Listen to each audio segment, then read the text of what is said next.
Perkenalkan, kami dari kelompok satu akan membahas tentang e-business teknologi dan menjadikan Bara Cafe sebagai objek dari tugas kami kali ini. Selanjutnya, perkenalkan anggota kelompok kami. Yang pertama ada Adinda Priska dengan NIM 149, yang kedua ada Ika Retno Wulandari dengan NIM 269, yang ketiga ada Natasha Angelina Marsanda dengan NIM 355, yang keempat ada saya sendiri Deila Amanda dengan NIM 493. Berikut pokok pembahasan dari materi kami hari ini. Ada definisi e-business, macam-macam e-business elektronik teknologi atau e-business teknologi, yang ketiga evolusi teknologi e-business, dan yang keempat mini riset studi kasus Bara Cafe. Selanjutnya, materi akan dilanjutkan oleh teman saya. E-bisnis merupakan kegiatan yang merujuk pada penggunaan teknologi informasi dan komunikasi untuk mendukung semua aktivitas bisnis, mulai dari pembelian, penjualan, pemasaran, dan layanan pelanggan. Baik, yang selanjutnya ada perkembangan internet. Pada tahun 1919, Bash menciptakan komputer pertama yang dapat memecahkan persamaan matematika disebut differential analyzer. Kemudian pada tahun 1980, NSF memperkenalkan sistem jaringan akademik CSNet yang menghubungkan Departemen Ilmu Komputer Universitas Amerika Serikat. Bersamaan dengan itu, jaringan lain yang menghubungkan komunitas muncul di Amerika Serikat dan Eropa. Semua jaringan menggunakan protokol TCP atau IP dan sistem operasi unik. Jaringan dari jaringan ini membentuk lahirnya internet seperti yang kita kenal saat ini. Pengguna internet untuk tujuan bisnis berkembang lambat, tidak ada infrastruktur yang dapat menghubungkan pengguna ke jaringan dari lokasi manapun di dunia. Agar internet dapat diadopsi komunitas bisnis dan masyarakat umum, dibutuhkan sistem yang mempermudah navigasi jaringan dan mempersempit jumlah dokumen yang harus dicari pengguna. Slide selanjutnya ada macam-macam bisnis elektronik teknologi atau e-bisnis teknologi. Yang pertama ada the World Wide Web. Aplikasian bisnis melalui internet adalah kemunculan World Wide Web. World Wide Web adalah sebuah perkembangan signifikan yang meningkatkan kegunaan internet bagi aplikasi bisnis. Bisnis global mulai menggunakan internet untuk transaksi online dan berbagai aktivitas bisnis lain seperti berkomunikasi dengan pemasok, distributor, mitra manufaktur, dan badan pemerintah. Perusahaan menginginkan pengalikan pengguna web ke situs mereka sendiri yang dapat diatur dengan mengiklan di portal. Yang kedua ada information infrastruktur. Infrastruktur informasi adalah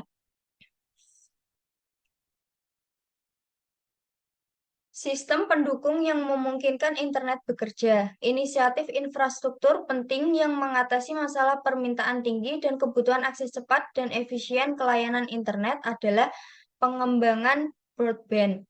Broadband adalah istilah bandwidth sinyal komunikasi yang ditransmisikan. Bagi konsumen, broadband memiliki banyak platform pengiriman untuk mengakses internet termasuk komputer pribadi, televisi, dan telepon seluler. Selanjutnya ada Electronic Data Interchange atau EDI atau pertukaran data elektronik. EDI ini menggambarkan pertukaran dokumen antar organisasi dalam bentuk elektronik standar langsung antara aplikasi komputer. Banyak proses rutin dan prosedural antar organisasi diotomasikan dan diselesaikan secara elektronik menggunakan EDI, seperti order, pembelian, faktur, dan rilis material. Manfaat utama EDI mencakup biaya administrasi dan pemrosesan lebih rendah, biaya pembuatan dan pengiriman transaksi lebih rendah, efisiensi pemrosesan transaksi yang lebih tinggi, menghilangkan tugas penanganan kertas, mengurangi kesalahan, pertukaran dokumen cepat yang mempersingkat siklus bisnis, biaya persediaan lebih rendah, dan peningkatan layanan pelanggan. Slide selanjutnya akan dijelaskan oleh rekan saya. Terima kasih.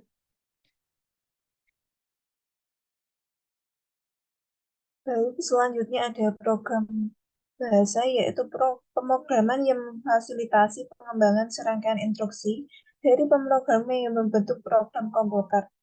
Ada banyak bahasa pemrograman, dan masing-masing memiliki penerjemah bahasa, kosakata, dan karakteristik pengguna sendiri.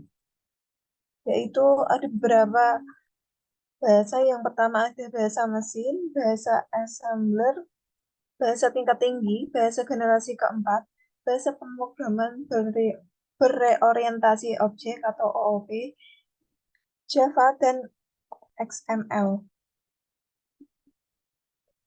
Selanjutnya ada industri standards atau standar industri. Berikut ini kemampuan bisnis utama dari sistem marketplace terintegrasi, yaitu yang pertama, mengurangi biaya menjalankan bisnis. Yang kedua, mengurangi biaya masuk ke bisnis. Ketiga, sediakan seperangkat alat yang mudah digunakan. Keempat, meningkatkan integritas dan aksesibilitas data. Yang kelima, memberikan keamanan dan pengendalian yang sesuai. Keenam, menyediakan teknologi yang dapat diperluas dan dikendalikan. Ketujuh, integrasi dengan sistem yang ada saat ini. Yang kedelapan, memanfaatkan standar terbuka. Kesembilan, menyediakan interoperabilitas. Yang kesepuluh atau yang terakhir, dapat diterapkan dan dipelihara secara global.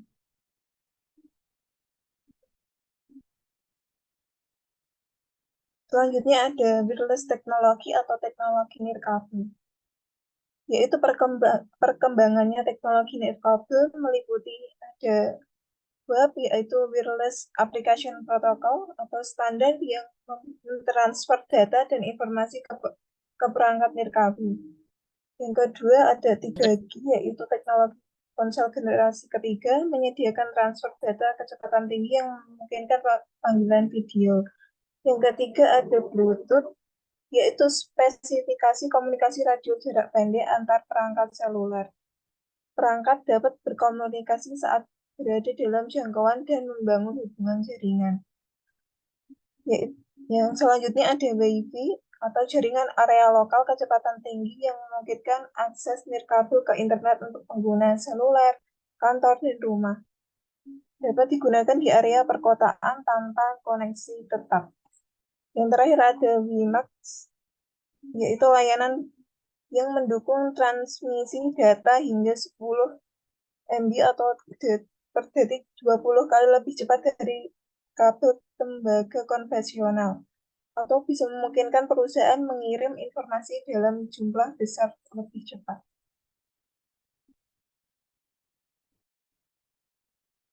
Selanjutnya ada televisi interaktif atau televisi yang merupakan manifestasi konvergensi televisi dan teknologi interaktif baru seperti internet, yaitu memungkinkan interaksi antara konsumen dan konten.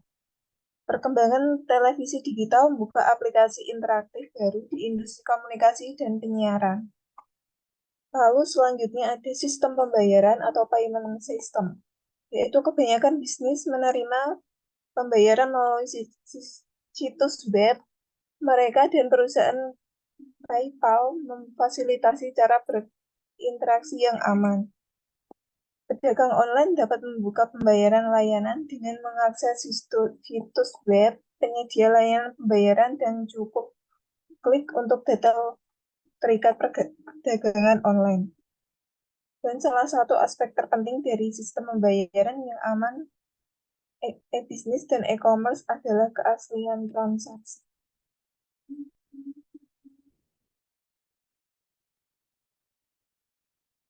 Selanjutnya ada evolusi teknologi e-bisnis, yaitu evolusi teknologi e-bisnis terus berkembang seiring waktu.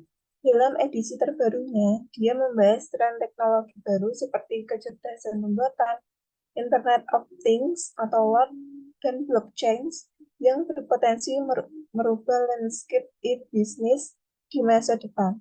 Adopsi teknologi baru ini dapat meningkatkan efisiensi, otomatisasi, dan transparansi dalam operasi e-bisnis. Teknologi menjadi faktor pendorong utama dalam perkembangan e-bisnis. Perusahaan yang menerapkan teknologi e-bisnis yang tepat dan terus mengikuti tren baru akan memiliki keunggulan kompetitif dalam industri digital yang semakin kompetitif.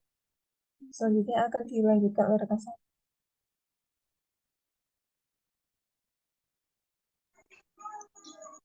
Baik, selanjutnya adalah analisis tentang objek kita, yaitu Bara Coffee. Bara Coffee merupakan salah satu bisnis coffee shop yang didirikan oleh Mas Surep yang telah berdiri selama 5 tahun. Bara Coffee sendiri berlokasi di Jalan Lingkar Utara UMK, Gang Samping ATM Center UMK.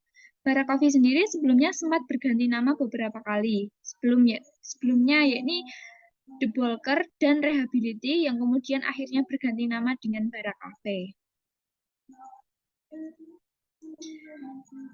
Selanjutnya adalah analisis UMKM. Yang pertama adalah analisis tentang sumber daya manusia. Bara Cafe hanya memiliki satu pekerja saja, di mana Mas Surep adalah karyawan sekaligus sebagai owner atau pemilik dari Bara Cafe sendiri. Bara Cafe belum membuka lowongan bagi para pekerja baru yang ingin bekerja di Bara Cafe karena Mas Surep merasa bisa menangani dan melayani para customer sendiri walaupun terkadang sedikit kewalahan jika terdapat event atau live musik yang membuat pelanggan lebih banyak yang berdatangan. Untuk mengatasi hal tersebut, Bara Cafe biasanya mendapatkan bantuan sukarela dari teman-teman Mas Surep dan teman-teman yang tinggal di kos samping Bara Cafe, sehingga kendala untuk hal tersebut tidak terlalu mengganggu untuk Bara Cafe.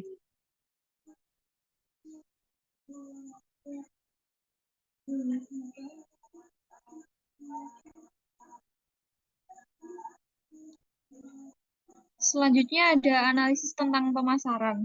Nah, segmen pasar yang dituju oleh Bara Cafe adalah di semua kalangan, terutama oleh anak muda mahasiswa-mahasiswi dikarenakan lokasi yang ditempati Bara Cafe sangat strategis, yaitu dekat dengan kampus UMK. Pemasaran yang diambil oleh Bara Cafe adalah melalui online dan offline. Untuk online, Bara Cafe menggunakan e-commerce berupa GrabFood dan melalui media sosial Instagram dan WhatsApp. Sedangkan untuk offline, biasanya para customer datang langsung ke tempat. Untuk kendala yang dihadapi hanya pada pembayaran iklan dan kesulitan dalam foto produk dikarenakan karyawan Bara Cafe yang sangat minim sehingga tidak memiliki waktu untuk melakukan foto produk. Selanjutnya akan dilanjutkan oleh rekan saya. Baik, selanjutnya ada analisis keuangan. Untuk modal pembukaan UMKM Bara Cafe sendiri ini berkisar sekitar 90 juta dan dengan modal tempat atau tanah sudah milik sendiri. Untuk pendapatan atau omset Bara Cafe per bulan sendiri itu ada di 4 juta. Lalu untuk pengeluaran bahan baku sekitar 1.100.000. Pengeluaran lain terdapat seperti listrik, air, dan tidak membayar sewa. Lalu juga untuk 1.100.000 itu tidak membayar gaji karyawan karena Bara Cafe sendiri langsung dikelola oleh ownernya.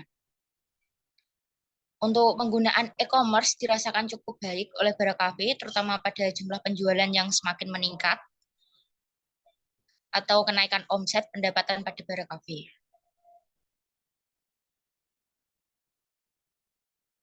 Untuk analisis operasional sendiri, Bara Cafe memiliki bahan baku berkualitas.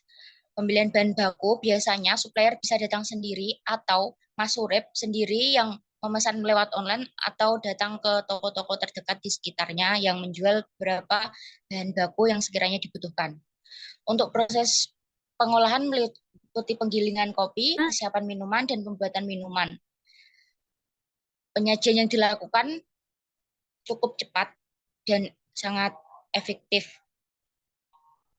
Untuk kafe sendiri memiliki tempat yang terbuka dan estetik dengan layout tempat yang dipakai sangat kekinian sehingga anak muda akan betah untuk nongkrong di sana. Lalu, Bara Cafe memberikan diskon kepada pelanggan jika adanya event atau live musik dan juga terdapat menu-menu baru.